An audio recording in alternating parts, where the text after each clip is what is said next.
Kedua oknum PNS yang berhasil dibekuk petugas BNN Kota Lubuk Linggau ini yakni FS, warga Jalan Kerinci, Kelurahan Tabajemeke yang merupakan pegawai negeri sipil Kabupaten Musirawas, serta CR, warga Jalan Kutilang, Kelurahan Marga Rahayu, Kabupaten Musirawas Utara.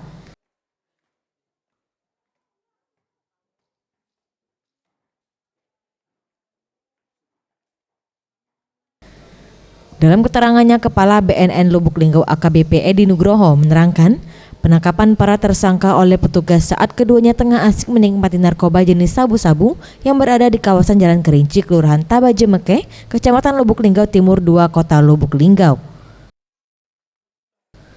Orang nomor 1 di BNN Lubuk Linggau ini cukup menyayangkan atas perilaku kedua PNS yang turut menjadi pemuja sabu-sabu.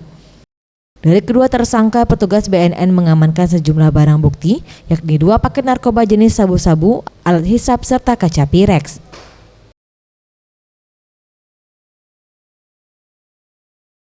Jadi pasukan tidak informasi pada BNN, kemudian BNN melaksanakan kegiatan penyelidikan dan berhasil didapatkan satu lokasi di daerah Kelurahan Tabajemeke yang bersangkutan pada saat tersebut diamankan adalah dalam kondisi sedang melaksanakan atau menggunakan narkotika. Kemudian yang bersangkutan kita kenakan pasal 112 ayat 1 junto 132 Undang-Undang Nomor 35 Tahun 2009 tentang narkotika. Ini ancamannya minimal 4 tahun, maksimal adalah 8 tahun atau sampai dengan 12 tahun penjara.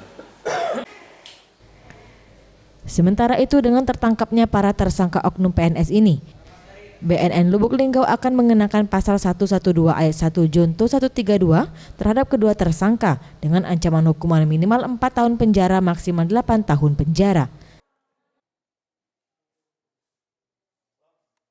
Tim Liputan Sriwijaya TV.